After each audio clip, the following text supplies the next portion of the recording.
Commander Daniel Hayes stood on the bridge of the Vigilant and watched the stars blur past the viewport. The ship was 3 days from Earth, returning from what everyone believed was humanity's greatest achievement. First contact with the Galactic Council had gone better than anyone hoped. The Council welcomed Earth with open arms. They offered technology, trade routes, and a place among the civilized species of the galaxy. The crew was celebrating in the mess hall. Daniel could hear the laughter echoing through the corridors. He should have been down there with them, sharing in the joy. Instead, something gnawed at his stomach. Something felt wrong about the entire meeting. Lieutenant Price sat at her station near the back of the bridge. She was the intelligence officer, responsible for monitoring all communications during the diplomatic mission.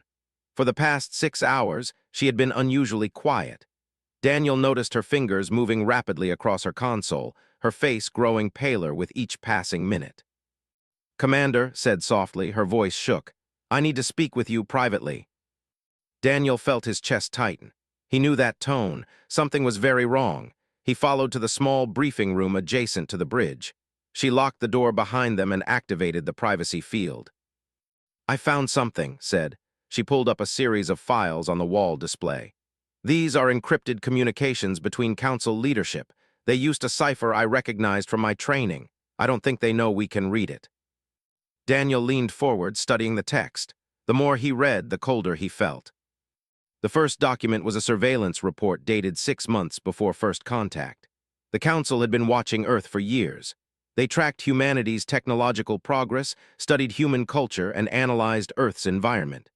The report classified Earth as a Class 7, the highest threat level in the galactic database. "What does Class 7 mean?" Daniel asked. Pulled up another file. "It means they consider us dangerous. Earth's gravity is higher than most inhabited worlds. Our atmosphere is more corrosive. Our weather patterns are violent. The diseases on our planet would kill most alien species in hours. According to their analysis, any species that evolved on Earth would be physically stronger, more adaptable, and more aggressive than the galactic average." Daniel read through the assessment. The Council's scientists had predicted that if humanity ever gained access to galactic technology, they would become a dominant military power within a generation. The report recommended immediate containment protocols. "But they welcomed us," Daniel said. "They offered us membership." "That's the lie," said. She pulled up more files. "The provisional membership isn't real. It's a containment protocol. Look at this." The next document detailed the technology transfers the Council promised Earth. Every single piece of equipment came with hidden and kill switches. The jump gate they planned to install in the Sol system would allow the Council to shut down all human space travel with a single command. The communication network would give them access to every message Earth sent or received. The medical technology contained genetic markers that would allow the Council to deploy biological weapons, specifically designed to target human DNA. Daniel felt sick. "They're going to cage us." "It gets worse," said. She opened another file. This one was a military assessment. "If humanity ever discovers the deception or attempts to expand beyond the Sol system, the Council has prepared a response. 3 battle fleets are positioned within striking distance of Earth. They have enough firepower to sterilize the entire planet." The room was silent except for the hum of the ship's engines. Daniel read through page after page of evidence. The Council's private communications revealed their true opinion of humanity. They called humans useful primitives. They joked about how easy it was to manipulate Earth's leaders with false promises. They discussed humanity like farmers discussed livestock. One message from Council Chairman made Daniel's blood boil. "The humans are so eager to join our civilization that they will accept any terms we offer. Their isolation has made them desperate for acceptance. We will use that desperation to ensure they never become a threat." "Why are they so afraid of us?" Daniel asked. Pulled up a comparison chart. "Because by their standards, we shouldn't exist. Look at our technological progress compared to other species. Most civilizations take 5,000 years to develop space flight after discovering agriculture. Humanity did it in 10,000 years, and most of that time we were fighting each other. We reached space flight in less than a century after discovering electricity. The Council's top scientists say that rate of advancement is impossible unless a species is naturally inclined toward innovation and risk-taking." "They think we're going to conquer them," Daniel said. "They're certain of it," replied. Every projection they ran shows humanity becoming the dominant species within 500 years if we're given access to galactic technology, so they decided to stop us before we start. Daniel paced the small room. His mind raced through the implications. If they exposed this deception, the Council would likely attack Earth immediately. They had the military advantage, but if they stayed silent, humanity would walk into a trap. Earth would become dependent on Council technology, and by the time anyone realized the truth, it would be too late to resist. "We need to tell Earth Command," Daniel said. "I know," said, "but Daniel, think about what happens next. If we reveal this, we're starting a war humanity isn't ready to fight." "If we don't reveal it, we're accepting slavery," Daniel countered. "The Council thinks we're predictable. They think we'll choose safety over freedom." He looked at the files again, at the contempt and arrogance in every Council communication. They had judged humanity without ever trying to understand them. They assumed humans would behave like every other species they had conquered and controlled. "They made one mistake," Daniel said quietly. "What's that?" "They think we're like them. They assume we'll be afraid." Daniel stood. "But they don't understand what humanity does when we're backed into a corner. We don't submit, we fight, and we find ways to win that our enemies never see coming." Managed a small smile. "So what do? "We go home," Daniel said. "We show Earth Command everything you found, and then we prove to the Council that they were wrong about us. Not wrong about our strength or our capabilities, wrong about our character. They expect us to be conquerors. We'll show them something they can't predict." "What's that?" "We'll show them what happens when you lie to humanity and we decide to tell the truth." Daniel's voice was steady and cold. "They wanted to cage us. Instead, we're going to break their entire system." The Vigilant continued through space, carrying evidence that would change everything. Behind them, the Council's station grew smaller in the distance. Ahead, Earth waited, unaware that humanity's future had just been decided. The galaxy believed humans were primitive and easy to control. The Vigilant dropped out of jump space at the edge of the Sol system. Daniel stood on the bridge and watched Earth grow larger on the beautiful blue planet looked so peaceful from space. It was hard to believe that humanity's entire future hung in the balance. "Transmitting the encrypted files to Earth Command now," said from her station. "Priority Alpha clearance." Within an hour, Daniel received a response. Admiral Gregory Stone wanted him at Earth Command headquarters immediately. The message was brief but urgent. Daniel took a shuttle down to Geneva while the Vigilant remained in orbit. The command center was deep underground, protected by layers of concrete and steel. Daniel walked through security checkpoints until he reached the main briefing room. Admiral Stone stood beside a large holographic display, his face grim. President Laura Mitchell sat at the head of the conference table, flanked by her top advisors. The room fell silent as Daniel entered. "Commander Hayes," President Mitchell said, "we've reviewed the intelligence your officer discovered. If this information is accurate, we're facing an existential threat."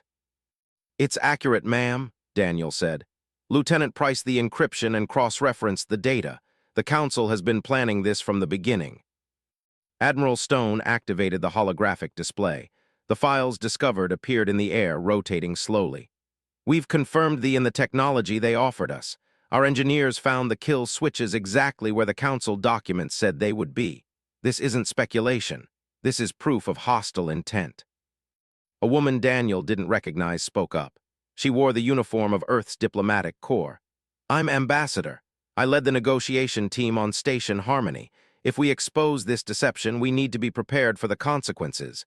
The Council has been the dominant power in this region of space for 800 years. They have military assets we can't match." "So we surrender," Captain Brooks said.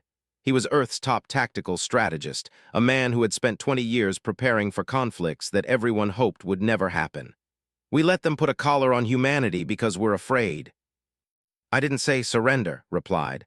"I said we need to be smart. If we start a war we lose, we need a different approach." Daniel watched the debate unfold. Some argued for immediate military action. Others wanted to accept the Council's terms while secretly preparing defenses. A few suggested pretending they didn't know about the deception and continuing to play along. Stood and walked to the display. "We're thinking about this wrong. The Council expects certain responses from us. They've studied humanity. They know we're aggressive when threatened. If we attack them militarily, we're confirming everything they believe about us. We become the monsters they said we were. So what do you suggest? Admiral Stone asked. We prove them wrong, said. Not just about their assessment of our military capabilities, but about their entire understanding of humanity. The Council thinks we're predictable. They think we'll either submit or fight. We do neither. President Mitchell leaned forward. Explain. Pulled up a new file on the display. While Commander Hayes was returning to Earth, I reviewed every piece of intelligence we have on the Council. Their system works because of 3 pillars: information control, technological superiority, and diplomatic isolation of potential threats. If we can break those pillars, their entire structure collapses. He highlighted the first pillar. Information control. The Council maintains power by controlling what species know about each other and about the Council itself. They present themselves as benevolent protectors. But what happens if the truth gets out? Not just about Earth, but about everything they've done. You want to expose them? Daniel said. I want to expose everything, replied. According to the files found, Earth isn't the first species they've tried to contain. They've been manipulating civilizations for centuries. If we can prove that, we turn the galaxy against them. Admiral Stone frowned. That's incredibly risky. If we broadcast this information, we're making ourselves a target. We're already a target, said. The Council is just waiting for the right moment to strike. At least this way we control the timing. President Mitchell studied the display. What about the other 2 pillars? Highlighted technological superiority. This is where Dr. Carter comes in. He gestured to a woman sitting near the back of the room. Daniel recognized her as Earth's leading physicist. Doctor, please explain what your team has developed. Stood, her eyes bright with excitement. For the past 5 years, my team has been working on quantum jump technology. It's based on principles completely different from the Council's jump gates. We've been able to achieve near-instantaneous travel without relying on their infrastructure. The room erupted in questions, raised her hand for silence. I know it sounds impossible. The Council's scientists claim this type of jump drive violates the laws of physics, but they're wrong. We've tested it successfully 3 times. The Vigilant can be retrofitted with the new drive within a week. This changes everything, Admiral Stone said. If we can travel without their jump gates, they can't control our movement. And it proves their scientific assumptions are flawed, added. The Council believes their technology represents the peak of what's possible. When we demonstrate something they claim is impossible, it undermines their authority. Spoke again. You mentioned diplomatic isolation. How do we break that? Smiled. That's the beautiful part. The Council isolates species by controlling first contact and trade agreements. But according to the intelligence we gathered, there are dozens of civilizations that the Council has marginalized. Species they consider inferior or too primitive to matter. What if we reach out to them directly? He pulled up a star map showing several systems highlighted in green. They are master healers, but the Council restricts their medical research. They are brilliant traders, but the Council limits their routes. They have massive mineral wealth, but the Council pays them almost nothing for it. These species have been exploited for generations. You want to offer them an alternative, Daniel said. Not an alternative, corrected. An alliance, a real one based on mutual respect and fair trade, something the Council never gave them. President Mitchell was quiet for a long moment. You're proposing we reshape the entire galactic order. I'm proposing we give species a choice, said. The Council maintains power through deception and exploitation. We offer truth and partnership. Let the galaxy decide which system they prefer. Lieutenant Shaw from the Diplomatic Corps stood up. I can handle the initial contact with the marginalized species. I've studied their cultures. I know how to approach them without triggering Council protocols. This is ambitious, Admiral Stone said. Some might say it's impossible. The Council thought containing humanity would be easy, Daniel said. They were wrong about that. Maybe they're wrong about what's impossible, too. President Mitchell made her decision. We proceed with Operation Clarity.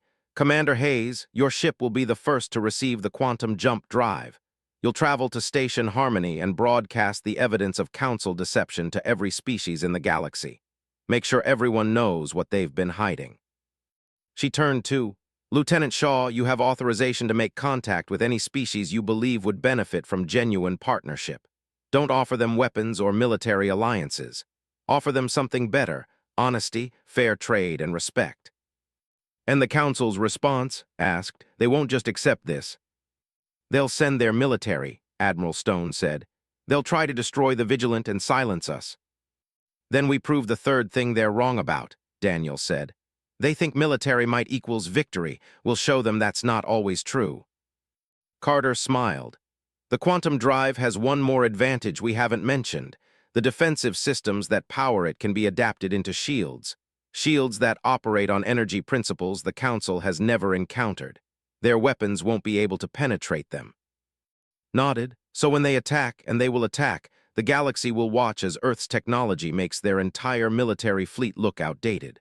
We win without firing a single shot. President Mitchell stood. Humanity has been lied to. The Council tried to trap us before we even knew there was a trap. They think we're predictable, aggressive, and easy to manipulate. Let's prove them wrong on every count. Let's show the galaxy what happens when you underestimate humanity. The meeting continued for hours. Plans were refined, contingencies developed, timelines established. Daniel watched the best minds on Earth work together to solve an impossible problem. The Council had centuries of experience and vast resources. Earth had been in space for less than a century. But Earth had something the Council didn't understand: the ability to adapt, innovate, and refuse to accept defeat even when the odds were overwhelming. The Council saw those traits as primitive aggression. They were about to learn those traits were humanity's greatest strength. 3 days later, Daniel stood on the bridge of the Vigilant again. The ship had been retrofitted with the quantum jump drive.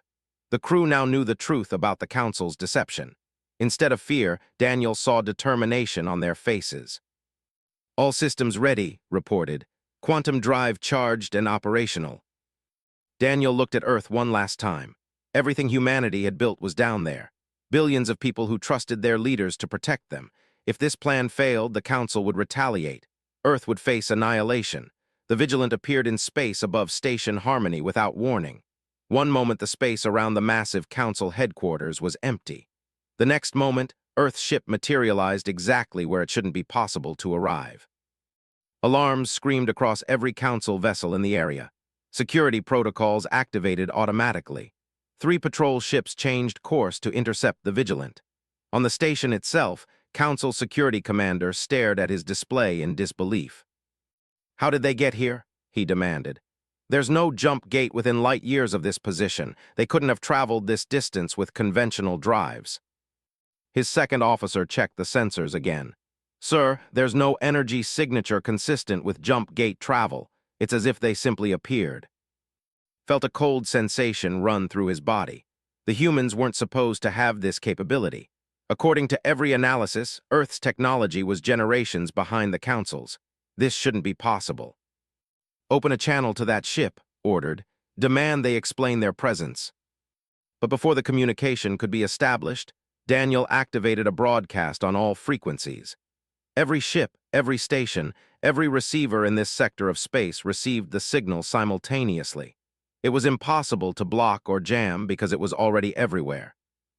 Daniel's face appeared on millions of screens across the galaxy.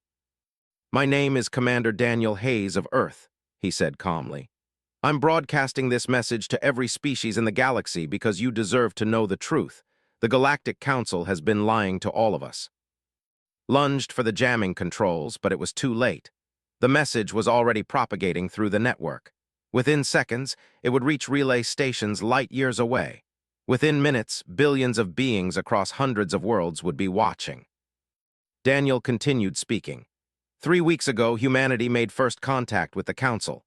They welcomed us with promises of friendship, technology, and membership in galactic civilization. But those promises were lies. What I'm about to show you is evidence we discovered in encrypted Council communications. The display split. Daniel's face remained in one corner while the rest of the screen filled with documents. Surveillance reports on Earth, containment protocols, communications between Council leadership discussing how to trap humanity in the Sol system. Every piece of evidence had discovered was now available for anyone to see. The doctor watched the broadcast in his medical research facility. His hands shook as he read the documents scrolling past. There, in official council communications, he saw proof that his people's greatest medical discoveries had been stolen. The breakthrough treatments the council claimed to have developed were actually innovations. The council had taken the research, rebranded it, and sold it back to the at inflated prices. Across the galaxy, on the nomadic vessels of the fleet, traders studied the evidence with growing anger. The trade routes his people used had been deliberately limited by council regulations. Regulations the council claimed were necessary for safety and security, but the documents showed the truth. The council wanted to control trade to maintain economic leverage over dozens of systems. On the mining colonies, workers gathered around displays and watched humanity expose decades of exploitation. The council paid the almost nothing for minerals that were worth fortunes. The leadership had been told this was standard galactic pricing. The documents proved otherwise. The council had been stealing from them for generations. Daniel kept speaking. But this isn't just about Earth. The council has been deceiving all of us. They hoard technology while claiming scarcity. They manipulate trade agreements to exploit smaller civilizations. They suppress scientific discoveries that threaten their power structure. Everything they've built is based on lies. On Station Harmony, council chairman watched the broadcast with mounting horror. Centuries of careful manipulation were collapsing in minutes. Species that had trusted the council for generations were now seeing evidence of systematic betrayal. "Stop that transmission," ordered. "We can't, sir," the communications officer replied. "It's propagating through every relay station. We'd have to shut down the entire network to block it." "Then shut it down." "Sir, that would cut off communication to 300 systems. We can't." "Do it," screamed. But it was already too late. The message had spread too far. Even if they shut down the council's network now, independent relay stations were retransmitting the broadcast. Within hours, every inhabited system in the galaxy would have access to the evidence. Commander made a decision. The humans had made themselves a target. If he destroyed their ship now, he could at least silence their voice. He activated his command channel. "All units engage the human vessel. Destroy it." 3 council battlecruisers, each massing 10 times the Vigilant's tonnage, changed course. Their weapons charged. Energy signatures spiked across the spectrum as they prepared to fire. On the Vigilant called out a warning. "We have 3 capital ships inbound, weapons hot. They're targeting us." Daniel remained calm. "Activate defensive systems, don't return fire." "Sir." "No weapons," Daniel repeated. "We're here to prove a point, let them shoot first." The council ships opened fire. Energy beams powerful enough to vaporize a small moon converged on the Vigilant. Every species watching the broadcast expected to see the human ship torn apart. Instead, the energy struck a shimmering barrier around the Vigilant and simply dissipated. The shields didn't buckle or strain. They absorbed the attack effortlessly, as if the weapons were nothing more than a gentle rain. Stared at his displays. Impossible, those beams should have destroyed them. "Their shields are operating on principles I don't recognize," his tactical officer said. "The energy isn't being deflected, it's being absorbed and redistributed. I've never seen anything like it." The battlecruisers fired again, and again. Each time the Vigilant's shields held without effort. The galaxy watched as Earth's single ship made the Council's most powerful weapons look harmless. Daniel continued his broadcast. "The Council believed humanity was a threat because we come from a harsh world. They were right. Earth made us strong, but they were wrong about what we would do with that strength. They assumed we would conquer. They decided to cage us before we could become dangerous." The Vigilant suddenly disappeared. The Council ship stopped firing, confused. Sensors swept the area, nothing. The human ship was simply gone. Then it reappeared, 5,000 kilometers away from its previous position. It had jumped again without a jump gate. The Council fleet scrambled to adjust their targeting solutions. "They're making us look foolish," said quietly. The Vigilant jumped again, appearing on the opposite side of the battle space. Then again, and again.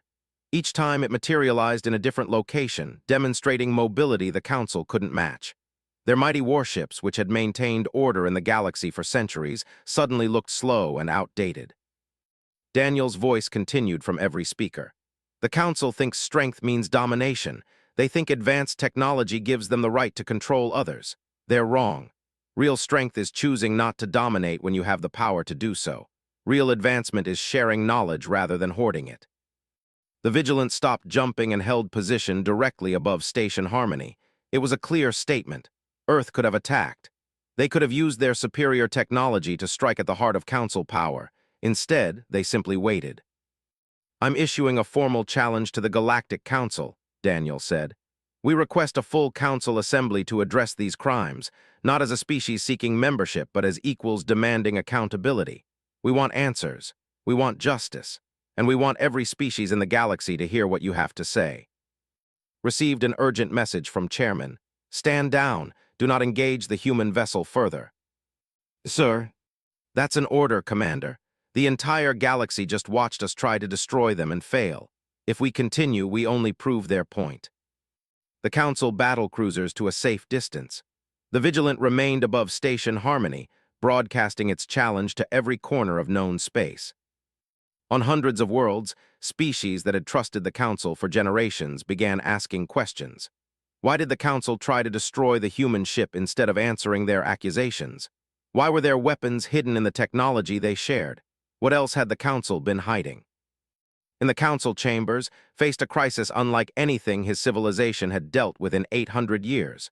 Emergency messages flooded in from member species demanding explanations. Some threatened to withdraw from Council agreements. Others spoke of open rebellion. One human ship had done what entire battle fleets couldn't accomplish. It had shaken the foundation of galactic civilization without firing a single shot. Lieutenant Shaw sat in a small transport vessel hidden in a nearby asteroid field. He watched the broadcast and smiled. While the Council focused on the Vigilant, his ship had slipped past their patrols unnoticed. He had a list of coordinates, each marking the location of species the Council had marginalized and exploited. His mission was beginning. While Daniel challenged the Council openly, would offer their victims an alternative, not through threats or military might, but through something simpler: genuine partnership. The galaxy had believed the Council's lies for centuries. Now, in one single moment, humanity had exposed the truth. But the real question remained. Would the Council accept accountability, or would they choose war? Daniel knew the answer. He had studied the Council's communications. He understood their mindset. They would never willingly give up power. So Earth had prepared for what came next. The demonstration was complete. The galaxy had seen that Council technology was not supreme. They had seen that Council weapons could not protect them. They had seen that everything they believed about galactic civilization might be built on lies.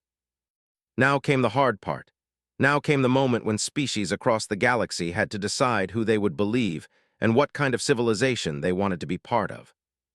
The Council chamber had never been so chaotic.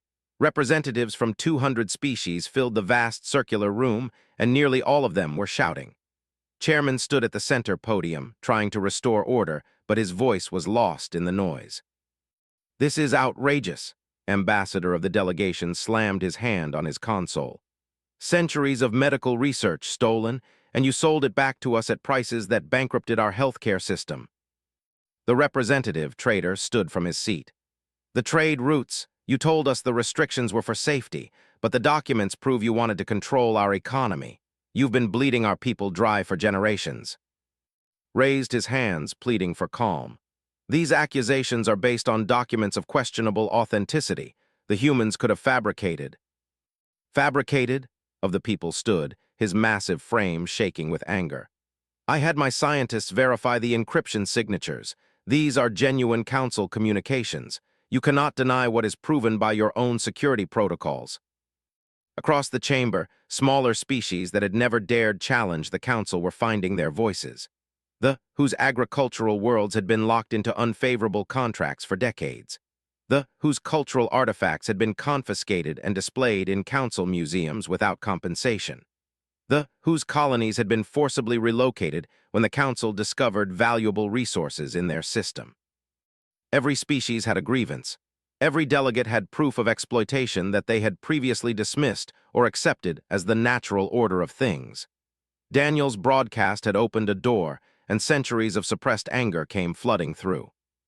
General of the military stood, his features twisted in frustration. "We cannot allow this chaos to continue. The human vessel must be destroyed. Their interference threatens the stability of galactic civilization.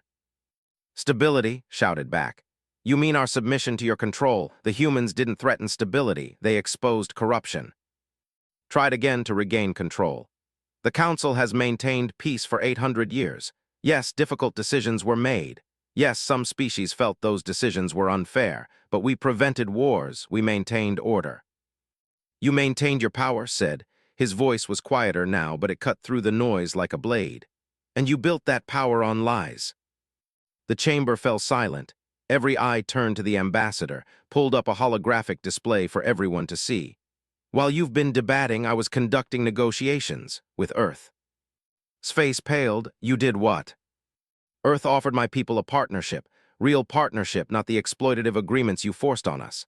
Activated the display. It showed mining equipment, designs unlike anything in the Council database. Using human technology and expertise, we've tripled our mining efficiency in 2 weeks. Earth asked for nothing in return except friendship and shared research. That's impossible, said. Their technology is primitive. Is it? Pulled up more data. These are the mineral processing plants they helped us design. These are the safety improvements they suggested for our deep mines. These are the medical advances they shared to help treat our workers' lung conditions. He looked directly at. In 2 weeks, humanity gave my people more genuine help than the Council provided in 2 centuries, and they didn't ask for control. They didn't install. They didn't demand we limit our production to maintain their economic advantage. More delegates began pulling up their own data. Species that Earth had contacted were reporting similar experiences. They had received medical research collaboration offers. They were negotiating free trade agreements with no Council oversight. Smaller civilizations were being offered technology transfers with no strings attached. They're trying to undermine us, said desperately. Can't you see? The humans are buying your loyalty by offering you things they can't possibly deliver. This is manipulation. Then let them manipulate us, said quietly. At least they're offering something better than what we have now. Looked around the chamber. He saw doubt on every face. Species that had supported the Council for generations were reconsidering. The foundation of everything he had built was crumbling. We need to respond with force, said. If we allow this to continue, we lose all authority. The human ship is still above the station. We should destroy it as a statement. Show the galaxy that challenging the Council has consequences. You tried that, pointed out. The entire galaxy watched your battlecruisers fail. Every shot you fired bounced off their shields. If you attack again and fail again, you only prove their superiority. His mandibles clicked in frustration. Then we send more ships, overwhelming force. They cannot defend against the entire Council fleet. And if we lose? Another military officer asked quietly. If their technology really is that advanced, we could be sending our forces to die. And even if we win, we prove we're willing to commit genocide to maintain power. How does that help us? The debate raged for hours. Some Council members argued for negotiation. Others wanted immediate military action. A few suggested trying to negotiate privately with Earth to make the problem disappear quietly. But while the Council argued, the galaxy was changing around them. On the medical facilities that had struggled with funding for decades suddenly had access to human research partnerships. Diseases that had plagued their people for generations were being studied with new techniques. Doctors wept with joy as they saw treatment possibilities they had thought were decades away. Across space, trade vessels were testing new routes without Council permission. They found willing trading partners in species Earth had contacted. Markets that had been closed to them for generations opened up. The profits flowed not to Council banks, but directly to families. On mining worlds, workers operated new equipment that made their jobs safer and more efficient. Children who would have grown up in poverty now had hope for better futures. And all of it came from a species the Council had tried to contain before they could become dangerous. Lieutenant Shaw completed his final meeting and returned to his transport. He had contacted 18 different species over the past 3 days. 15 had accepted Earth's offer of partnership. 2 wanted more time to consider. Only 1 refused, citing loyalty to the Council. The results exceeded every projection. Species that had been trapped in unfavorable agreements for centuries were jumping at the chance for something better. They didn't care that Earth was new to galactic civilization. They cared that Earth offered respect, fairness, and genuine cooperation. Sent an encrypted message back to Earth Command. Mission successful. The foundation is laid, waiting for next phase. Above Station Harmony, the Vigilant detected new arrivals. 4 more Earth vessels dropped out of quantum space. The Harbinger, commanded by Captain Morgan. The Unity, carrying Earth's full diplomatic corps. The Discovery, filled with scientists ready to share research. And the Horizon, carrying refugees from 3 different species that the Council had classified as undesirable and tried to deport from Council space. Earth wasn't just challenging the Council with words. They were demonstrating a completely different model of galactic civilization, one based on cooperation instead of hierarchy, one based on truth instead of manipulation, one based on respect instead of exploitation. Captain Morgan hailed the Council station. "This is the Harbinger. We're transmitting a formal proposal to the Council and all member species. Please stand by." The proposal appeared on every screen in the chamber. It was simple and direct. Dissolve the current Council structure. Replace it with a democratic assembly where every species had equal voice. Eliminate the hierarchy that gave some species more power than others. Share all technology freely instead of hoarding it. Open trade routes to everyone. Eliminate exploitative economic practices. Create a new civilization based on principles that had never been tried on a galactic scale. Equality, transparency, and mutual benefit. "This is absurd," said. "They're asking us to give up everything we've built." "Everything you've stolen," corrected. "Perhaps it's time." Stood again. "I move that we vote on Earth's proposal, a full vote of all member species. 1 species, 1 vote. No hierarchy. Let the galaxy decide what kind of civilization we want to be." "This is unprecedented," protested. "The Council leadership has always made these decisions." "And that's the problem," said. "You've made decisions that benefited you at our expense for 800 years. Maybe it's time we decided for ourselves." Seconded the motion.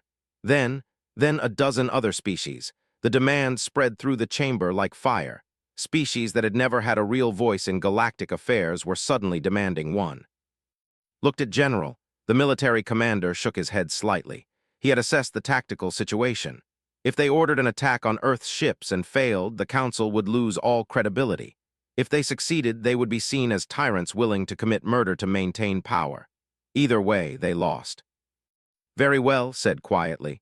"We will hold a vote, but understand what you're doing. The Council has maintained stability for centuries. If you tear that down, you risk chaos."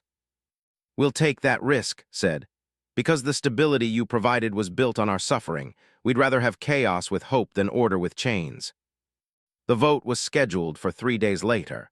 That would give every species time to consult with their home governments and make an informed decision. It would give the Council time to make their case for maintaining the existing system. But everyone in that chamber knew the outcome was already decided. The galaxy had seen Earth's technology work. They had seen Earth's genuine cooperation in action. They had seen the evidence of Council deception. Most importantly, they had been given a choice for the first time in their lives. Freedom, once offered, was almost impossible to refuse. Daniel watched the proceedings from the Vigilant, stood beside him on the bridge. "Do you think they'll actually vote for change?" she asked. "Yes," Daniel said. "Not because we forced them to, because we showed them something better.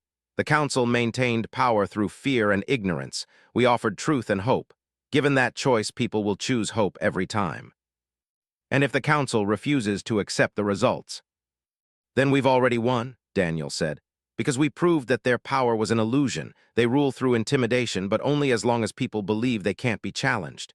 We challenged them and won without firing a shot. That breaks the spell." The vote took place on a day that would be remembered across the galaxy for generations. Every species sent their representative to the Council chamber.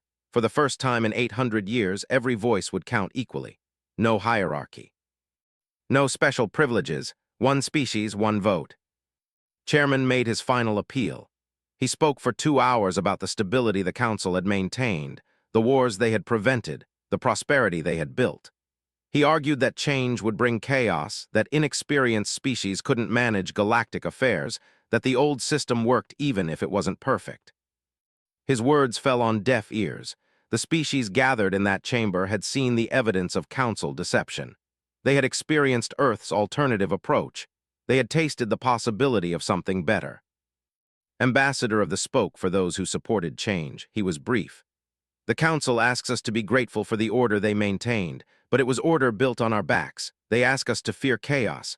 But what could be more chaotic than learning everything we believed was a lie? Earth didn't promise us perfection. They promised us honesty and equality. I'll take honest chaos over a lie any day. The vote was called 200 species, 200 decisions that would reshape civilization. The results appeared on the central display one by one. The voted for change. The voted for change. The voted for change. Species after species chose Earth's proposal over the Council's plea for stability. Some voted reluctantly, uncertain about the future but unwilling to accept the past. Others voted enthusiastically, celebrating their first real voice in galactic affairs. When the final count appeared, the silence in the chamber was absolute. 163 species voted for dissolution and reform. 32 voted to maintain the Council. 5 abstained. The Galactic Council, as it had existed for 800 years, was finished. Stared at the display. He had expected resistance, but not this overwhelming rejection. Around him, other council leaders looked equally stunned. They had believed their authority was unshakable. They were wrong. "The vote is decided," said quietly. "The council is dissolved. We will establish a democratic assembly in its place. All technology will be shared. All trade agreements will be renegotiated under fair terms. All exploitation ends today." Stood abruptly. "This is a mistake. You're destroying centuries of civilization because one species manipulated you with promises they can't keep." "Then we'll fail together," replied. "As equals, I'd rather fail trying to build something better than succeed by accepting oppression." And the old council leadership resigned that day. Some left quietly. Others made bitter speeches about ungrateful species destroying their own stability. A few faced criminal charges for the worst abuses the investigation uncovered. The transition was messy and painful, but it was peaceful. Earth took no position of authority in the new assembly. Daniel declined offers to become assembly coordinator. Captain Morgan, Captain Brooks, and the other Earth commanders all refused leadership positions. The message was clear and consistent. Humanity didn't save the galaxy to rule it. They did it because it was right. That restraint earned more respect than any military victory could have achieved. Species across the galaxy recognized that Earth had the power to dominate, but chose not to. It was behavior so unusual in galactic history that it became the foundation of the new civilization being built. The reforms began immediately. Technology-sharing protocols were established. Every species gained access to research they had been for generations. Medical knowledge combined with human biology expertise and chemical engineering. The results were breakthrough treatments for diseases that had plagued the galaxy for centuries. Trade routes opened across space. The no longer restricted by council regulations established trade networks that benefited dozens of species, though with access to advanced mining equipment, increased their production while improving worker safety. Smaller species that had been economically trapped found new markets and new opportunities. Scientific collaboration flourished. Earth's physicists worked with alien researchers to push the boundaries of knowledge. The quantum jump technology that had seemed impossible became widely available. Jump gates were no longer bottlenecks controlled by a central authority, but tools available to anyone who needed them. But the change went deeper than policy and technology.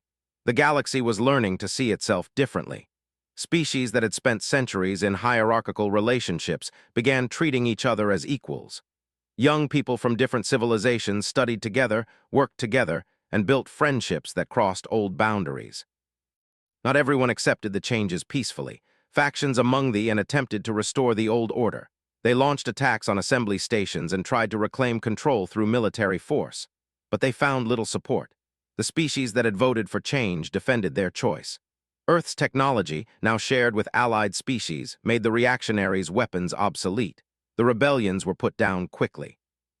5 years after the truth broadcast, as historians called Daniel's revelation, the transformation was nearly complete. The old council stations had been rebuilt. Station Harmony became Station Unity, the meeting ground for the Democratic Assembly. New stations sprouted across space, built cooperatively by multiple species working together. Earth continued its mission of exploration and partnership. The vigilant, now commanded by Captain Brandon Mitchell, who had served as Daniel's tactical officer, led first contact missions with newly discovered civilizations. Instead of exploitation or manipulation, Brandon offered friendship and honest cooperation. Species that encountered humanity learned immediately that they had choices, rights, and value.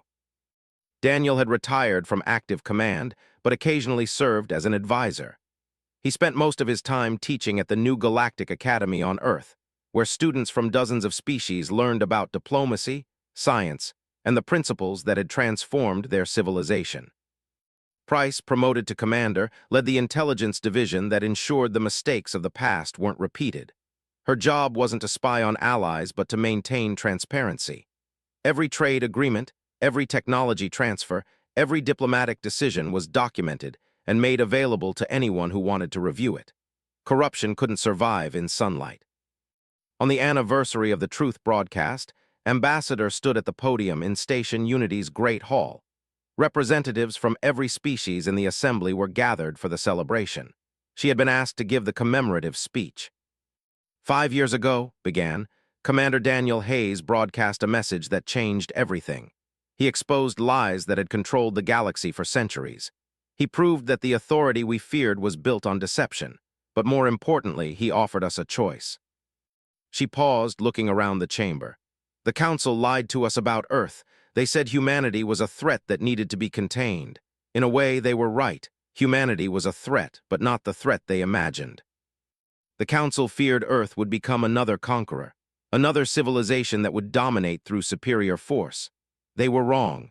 Earth became a threat to their corrupt system, a threat to exploitation disguised as protection, a threat to hierarchy disguised as order, a threat to every lie that held their civilization together. The galaxy they feared humanity would destroy is gone, but look at what replaced it.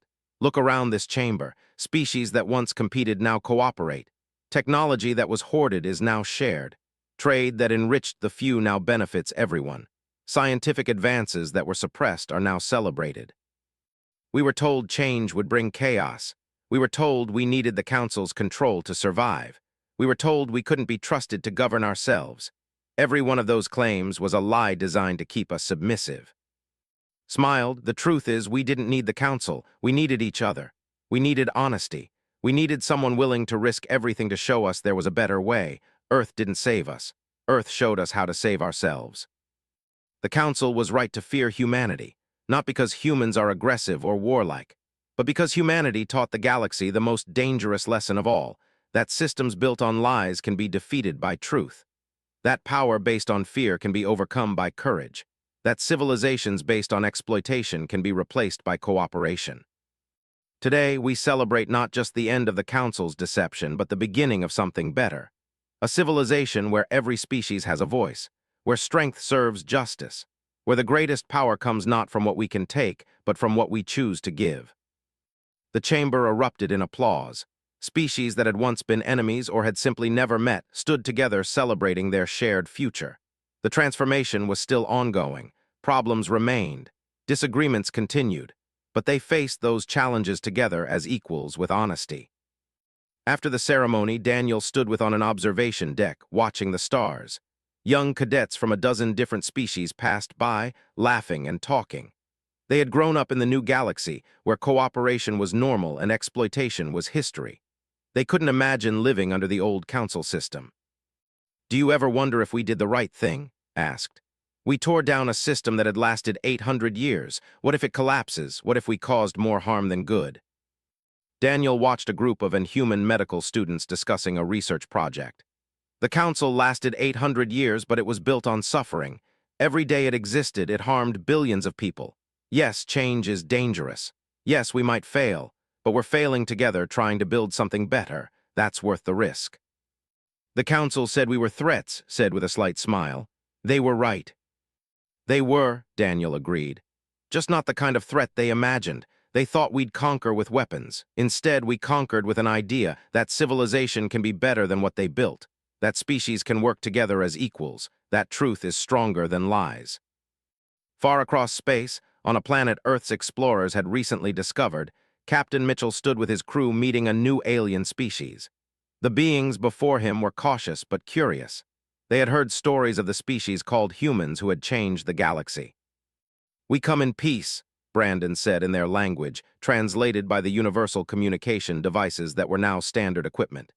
"We offer friendship, trade, and cooperation. No strings attached. No hidden terms, just honest partnership if you want it." The alien leader studied the humans carefully. "We have heard tales of your species. They say you destroyed the most powerful civilization in the galaxy." "We exposed their lies," Brandon corrected gently. "The galaxy destroyed them by choosing something better. We didn't force anyone, we just offered a choice." "And what do you want from us?" "To learn from you, to share what we know, to be friends," Brandon smiled. "The galaxy is better when we work together. Let us show you what cooperation can achieve." The alien leader considered this. In his culture, first contact had always meant submission to stronger species. But these humans offered something different, something his people had never been given before: respect. "We accept your offer," the leader said, "but we will watch carefully if you deceive us." "Then you tell everyone," Brandon interrupted.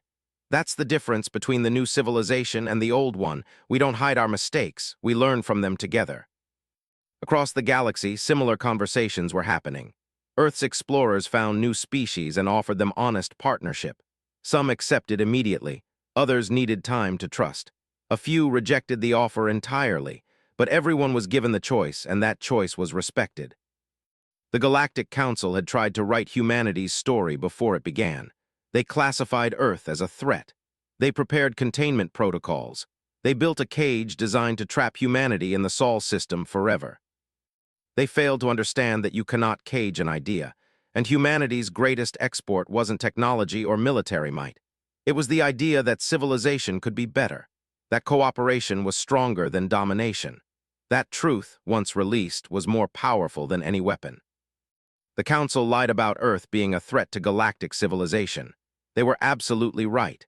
Humanity had destroyed their civilization completely and utterly, and in its place, something beautiful was growing. Something built on principles the Council had never understood: equality, transparency, and mutual respect. The old galaxy was gone, swept away by a single broadcast that exposed 8 centuries of lies. The new galaxy was still being built, shaped by billions of hands working together toward a future no one could have imagined. And Earth, the species that started it all, continued exploring the stars, not as conquerors, not as saviors, simply as friends offering partnership to anyone willing to take it. The Council had been right to fear humanity, just not for the reasons they thought. Humanity's first blow hadn't shattered ships or stations. It shattered something far more important: the confidence that lies could rule forever, that power justified itself, that the strong had the right to exploit the weak. That confidence, once broken, could never be rebuilt, and in the space where it once stood, a new galaxy was born. A galaxy where truth mattered more than power, where cooperation mattered more than conquest, where the measure of a civilization wasn't how much it could take, but how much it chose to give. The Council had lied, and that lie, once exposed, had set the galaxy free. The galaxy held its breath, waiting for the vote that would determine its future. The Council prepared desperate arguments to maintain their authority. Earth's vessels waited above Station Harmony, a constant reminder that things had already changed. In 3 days, the galaxy would make a choice. But in truth, the choice had already been made the moment Daniel broadcast the truth. Everything else was just confirming what everyone already knew. The old galaxy was dead. Something new was being born. And humanity, the species the Council tried to cage before they could become dangerous, had become dangerous in a way the Council never anticipated. They had become the voice for change that oppressed species across the galaxy had been waiting for. The Vigilant held position above Station Harmony, waiting for the Council's response. Behind it, traveling on different trajectories, 4 more Earth vessels approached. They carried not weapons but diplomats, scientists, and evidence of what genuine cooperation could achieve. The Council had tried to contain humanity. Instead, they had unleashed something far more dangerous than any weapon. They had given humanity a reason to fight not for conquest, but for truth. And truth, once released, could not be contained. But if they did nothing, humanity would die anyway. Slowly, quietly, trapped in a cage they didn't even know existed. "Engage the quantum drive," Daniel ordered. Take us to Station Harmony. It's time to tell the truth." The Vigilant disappeared from Earth orbit in a flash of light. When they reappeared, it would be in the heart of Council space, and nothing would ever be the same. The galaxy was about to learn how wrong they were. Daniel returned to the bridge and gave the order to increase speed. They needed to reach Earth quickly. Every hour they delayed gave the Council more time to implement their trap, encrypted the files, and prepared to transmit them the moment they entered communication range with Earth. The crew still celebrated in the mess hall, unaware of what was coming. Daniel them their last moments of innocence. Soon, everyone would know the truth. Soon, humanity would face a choice that would define their place in the galaxy forever. The stars streamed past the viewport, and Daniel made a silent promise. The Council wanted to contain humanity out of fear. They would learn that fear was justified, but not for the reasons they thought.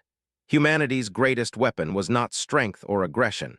It was the refusal to accept injustice, even when doing so was dangerous. The Council had lied to Earth. Now Earth would respond, and the galaxy would never be the same.